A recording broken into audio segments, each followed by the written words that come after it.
तस्मात् वृष्णया स्नेहात् युं भक्त्या वयं विभो कत्मोऽपि न भेना स्यात् पंचानां पुरुषं प्रति तस्मात् केनाप्युपायेन मना कृष्णे निवेशयेत्। किसी न किसी भाव के द्वारा आप परमात्मा से जुड़ जाओ। बड़ा अच्छा प्रश्न किया राजन। किसी न किसी ढंग से परीक्षित को समझा रहे सुखदेव जी, किसी न किसी ढंग से परमात्मा से जुड़ जाओ।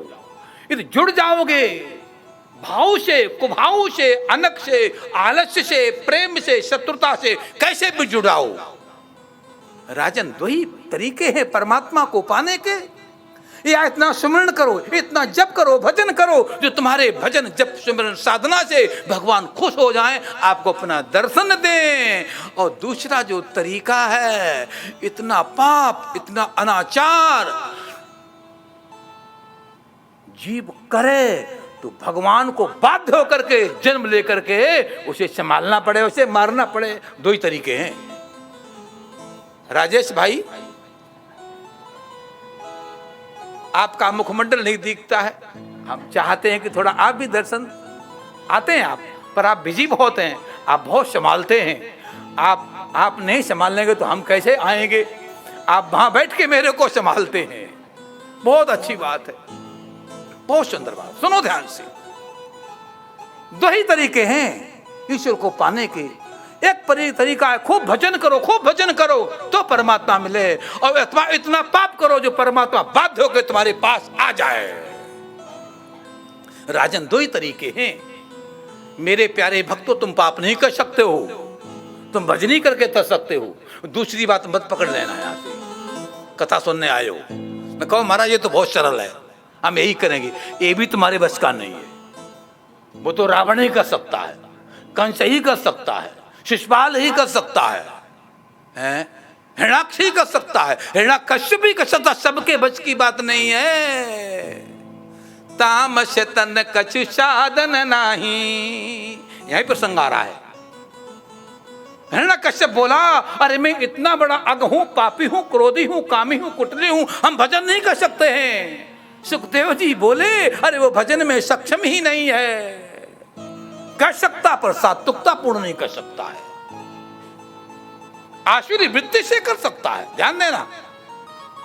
और जब तक आसुरी वृत्ति से करेगा, सात्विकी वृत्ति से नहीं करे तो मोक्ष नहीं होगा, ध्यान देना।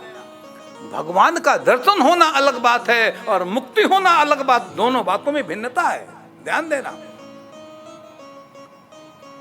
तप उसने जरूर किया, लेकिन तप के मूल में बंधन है, अस्मिता है, राग है, अभिनिवेश है, दुनिया के झंझावात हैं।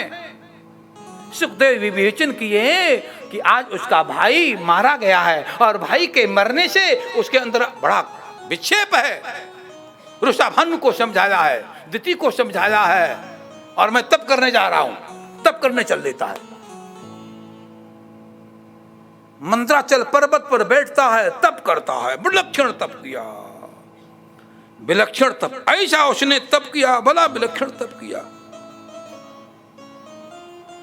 तप कैसा किया? बोले ऊर्ध्वबाहु नभो दृष्टि, ऊर्ध्वबाहु नभो दृष्टि, पन्न पादांगुष्ठावनिश्रिता। अपने पैरों के दोनों अंगूठों के बल पे खड़ा हो गया। सुनो ध्यान से, दोनों हाथ ऊपर कर लिए, दृष्टि ऊपर कर ली, और करके उसने साधना की। आसुरी वृत्ति से साधना की, आसुरी भाव से साधना की। विवेचन आता है, ऐसी उसने साधना की, भूल गया अपने को। पक्षियों ने घोंसले बनाए, शरीर में घोंसले बनाए, दीमक लग गई, बामी बन गई, चींटियों ने शरीर को खोखला कर दिया, मस्तिष्क खोखला कर दिया, शरीर में कितने छिद्र हो गए। चींटियों ने खा खा करके चित्त की वृत्ति भगवान में लगी, ब्रह्मा खुश हुए, प्रकट हो गए, बरम रूही वर मांगो। महाराज मैं कभी नहीं मरूं, ये तो नहीं हो सकता है, कोई नहीं मार पाए, ये नहीं हो सकता है, कोई निमित्त ले, निमित्त। अच्छा भगवान, तो मैं रात को नहीं मरूं, दिन को नहीं मरूं, ठीक बात, नहीं मरेगा। आकाश में नहीं मरूं, जमीन पे पाताल में नहीं मरूं, ठीक, नहीं मरेगा। हमें नर न मारे न मृग मारे, ठीक, नहीं मरेगा। सुर असुर नहीं, बहुत से उसने अपने वचन लिए, घर में नहीं, बाहर में नहीं। भगवान हाँ करते गए, ब्रह्मा ने हाँ किया, ठीक तथास्तु, ऐसा ही होगा। घर पे आया, लंबी चर्चा। बोलो कृष्ण कन्हैया लाल की जय, जय श्री राधे श्याम। घर पे आया, इधर जिस दिन बीच में एक दिन लौट के आया था, समय अच्छा नहीं था। क्यादू जी बैठी थी, क्यादू जी ने सोचा ये लौट के आया है, कोई प्रक्रिया से समय कम होता तो पूरी बात कहने में भी मजा नहीं आता। बोले वृंदावन बिहारी लाल की। क्यादू ने सुविचार किया, चलो संक्षेप करता हूं, सीधे कह देता हूं। क्यादू के गर्भ में प्रहलाद जी आए, जिस दिन आए उस दिन हिरण्यकश्यप से 108 बार क्यादू ने भगवान विष्णु का नाम बुलाया था। एक बात ध्यान रखना माताओं, नारी के अंदर ये क्षमता है, ये क्षमता है। नारी हमारे भारतवर्ष में नारी के नाम के आगे धर्म पत्नी लगता है। क्या लगता है? ये भारत में, अमेरिका में नहीं, जापान, रूस, फ्रांस, इटली में नहीं, हमारे यहां नारी के नाम का आगे धर्म पत्नी लगता है। क्या लगता है? भोग पत्नी नहीं, काम पत्नी नहीं, मोह पत्नी नहीं, काम पत्नी नहीं, भोग पत्नी नहीं, धर्म पत्नी। मतलब धर्म पत्नी का मतलब होता है पतना त्रायते इति पत्नी। किम नाम पत्नी? पतना त्रायते रक्षयते इति पत्नी। पति को पतन से जो रोकती है वो धर्म पत्नी कहलाती है। हिरण्यकश्यप जैसे उस असुर से भी 108 बार नाम लेवाया।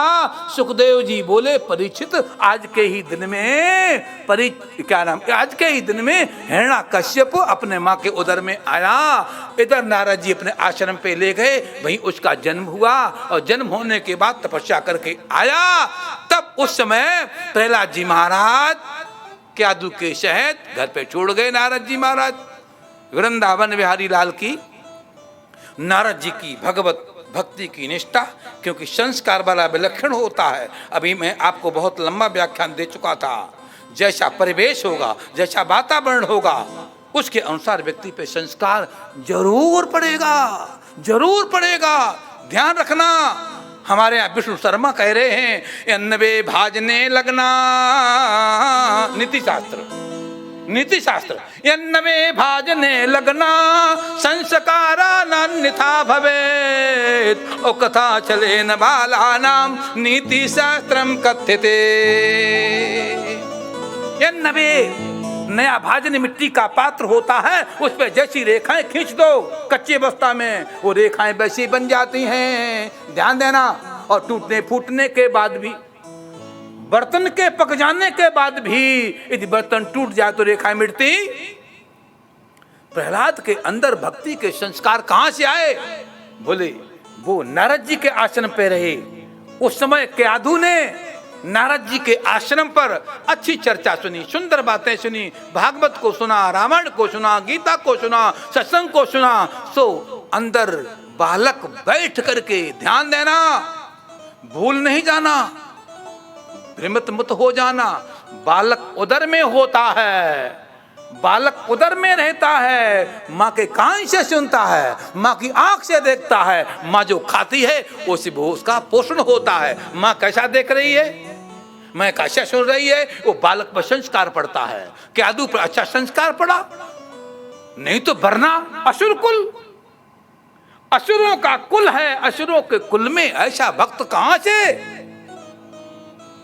संस्कार बनाओ परिवार में, आगे बढ़ो। बोल वृंदावन बिहारी लाल की, कृष्ण कन्हैया लाल की, जय जय श्री राधे। ऐसा संस्कार है। प्रहलाद जी जब भी मौका पाते हैं, मालूम है मेरा बाप भगवान विष्णु का शत्रु है, घर में एक कोने पे अंधेरे में खड़े हो जाते हैं, एक पैर से हाथ जोड़ते हैं और भगवान का ध्यान करते हैं। हिरण्याकश्यप पूछता है प्रहलाद कहां है, प्रहलाद कहां है? दिखाई देता नहीं, जाओ बच्चों के साथ देख के आओ। बच्चों के साथ देखने, बच्चों के साथ बाहर भी नहीं तो कहां है? हिरण्याकश्यप स्वयं अंदर जाता है, एक पैर से प्रहलाद खड़े हुए हैं। अरे तू यहां क्या कर रहा है? बोले पिताजी मैं विष्णु का ध्यान कर रहा हूं। विष्णु का ध्यान? तुझे किसने बताया? तुझे किसने बताया? अरे मैं नारद जी के आश्रम में जब था तो मेरी माता को सुनाया था, जो गर्भ में बैठ करके मैं माता के कान से सुनता रहा। नारद जी की भक्ति करनी चाहिए। नारद जी ने मुझे सुनाया तो भगवत भक्ति के संस्कार वो वहीं से पड़ गए हैं। हिरण्याकश्यप को आक्रोश आया, गुस्सा आया, धक्का मारा प्रहलाद। शुक्राचार्य को बुलाया, शंडमर्क को बुलाया। ए शंडमर्क, शुक्राचार्य, इस नास्तिक को ले जाओ यहां से, मेरे हाथों मर जाएगा ये। ले जाओ उठा के इसको, अपनी विद्या का ज्ञान दो। पकड़ के ले गए, आसुरी विद्या की शिक्षा देने लगे। उनकी कुछ समझ में नहीं आती है, क्योंकि जब कोई कपड़ा, ध्यान देना, जब कोई कपड़ा किसी रंग में रंग दिया जाता है तो जल्दी उस पे दूसरा रंग चढ़ता नहीं है। उनके ऊपर तो कोई रंग और ही चढ़ चुका है। ये आसुरी विद्या का रंग चढ़ने वाला नहीं है। मैं क्या करूं, आज लग रहा है कि काम गड़बड़ हो जाएगा भाई टाइम का। आप दोनों बोलो मैं क्या करूं? हैं? चलेगा? जय मेरे दोनों भक्तों की। बोल वृंदावन बिहारी लाल की। सुनो, आप प्यार से सुनो, अब मैं घबराऊंगा नहीं। माताओं आपसे भी हाथ जोड़ के प्रार्थना है कि बैठी रहना। मैं क्या करूं, मैं मजबूर हूं, बहुत खींचता हूं पर खींचता नहीं है मामला। कथा है ना, सुनो ध्यान से। प्रहलाद जी महाराज को धक्का मारा। जब धक्का प्रहलाद जी को मारा तो प्रहलाद जी महाराज दूर जाकर के गिरे। ले जाओ शंडमर्क, इसको उठा के ले जाओ यहां से। शंडमर्क ले गए, जाके अपनी आसुरी विद्या का ज्ञान देने लगे। कुछ अवधि के बाद प्रहलाद को बुलवाया। हिरण्याकश्यप ने, लाओ देखता हूं इसने क्या सीखा, इसने क्या सीखा, क्या समझा, क्या जाना। बेटे को गोद में लिया, माथा सूंघा। मेरे प्यारे बेटे प्रहलाद, बताओ तुमने क्या शिक्षा पाई गुरुकुल में जाकर के? उसने कहा पिताजी, पिताजी मैंने शिक्षा पाई कि श्रवणम कीर्तनम विष्णु, श्रवणम कीर्तनम विष्णु, स्मरणम पाद सेवनम, अर्चनम बंधनम दास्यम, सख्यम आत्मनिवेदनम। हमने नवदा भक्ति को जाना, सीखा, समझा है। फिर प्रहलाद, फिर गुस्सा आया, आक्रोश आया। इस दुष्ट को किसने शिक्षा दी? शंडमर्क को बुलाया, इधर आओ, ये क्या बोल रहा है? यही तुमने सिखाया था? बोले मैंने तो ये नहीं बताया था, हमने तो अपनी सारी विद्या सिखाई थी। पता नहीं इसके दिमाग में बातें कहां से आ जाती हैं। लाओ, ले जाओ इसको, ध्यान से, निगरानी पूर्वक, सावधानी पूर्वक इसको अपनी ही शिक्षा देना है। शंडमर्क स्वयं पढ़ाते हैं। आज आचार्यों को कहीं जाना था तो शंडमर्क उपस्थित नहीं थे, शुक्राचार्य जी नहीं थे, शंडमर्क दोनों थे। मौका पाकर के प्रहलाद जी ने सभी बच्चों को इकट्ठा किया और वहां उपदेश देना शुरू किया। ये मानव जीवन इसलिए नहीं मिला है हम अशुभ कर्म करें, हम दुष्कर्म करें, हम पाप वृत्ति में जाएं। ये मानव जीवन को भगवत भक्ति के लिए मिला है। प्रहलाद जी ने जब ऐसा उपदेश दिया, इन बच्चों के अंदर संस्कार पैदा हुआ। प्रहलाद जी महाराज गुरुकुल में आज कीर्तन कराते हैं, बोल वृंदावन बिहारी लाल की। कीर्तन कराया, श्रीमन नारायण नारायण नारायण, श्रीमन नारायण नारायण नारायण। कीर्तन कराया, सभी के सभी बच्चे विभोर हैं, तन्मय हैं, मस्ती में हैं, कीर्तन को कर रहे हैं, अपार आनंद आ रहा है। सभी विभोर हैं, विपुल हैं, हृदय गदगद है, तरंगे मार रहा है, लहरें उठ रही आनंद की, मस्ती की। प्रहलाद जी महाराज सभी को लेकर के कीर्तन करा रहे हैं, सारे बच्चे झूम रहे हैं। षंड और मर्क आया, षंड ने प्रहलाद का हाथ पकड़ा, दूसरा हाथ मर्क ने पकड़ा। षंड एक हाथ को पकड़े, एक मर्क ने हाथ को पकड़ा। जब प्रहलाद जी के षंड मर्क ने हाथ पकड़े तो षंड मर्क भी नाचने लगा, षंड मर्क भी नाचने लगा, कीर्तन गाने लगा। थोड़ी देर में शुक्राचार्य जी आए, शुक्राचार्य ने देखा क्या हो रहा है। उन्होंने जाकर के पीछे से प्रहलाद को ऐसे किया, अरे क्या कर रहे हो, तो शुक्राचार्य भी नाचने लगे।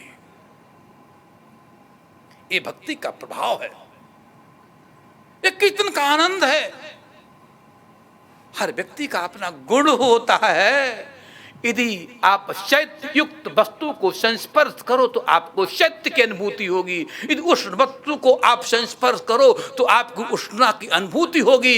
यदि आप भजनानंदी का संस्पर्श करो, किसी भक्त का संस्पर्श करो, किसी साधक का संस्पर्श करो तो उसका आपको वाइब्रेशन, उसका आपको असर, उस भक्ति का, उस भजन का, उस आनंद का जरूर तुमको प्रभावित करेगा। जब षंड मर्क शुक्राचार्य ने संस्पर्श किया प्रहलाद जी महाराज का, और जब संस्पर्श किया तो षंड मर्क शुक्राचार्य सभी नाचने लगे। बड़ा आनंद आ रहा है उस विद्यालय के अंदर, सभी अपने को भूल गए हैं, बच्चे भी नाच रहे, प्रहलाद भी नाच रहे हैं, षंड मर्क भी नाच रहा है, बड़ा आनंद आ रहा है, सभी मस्ती में झूम रहे हैं।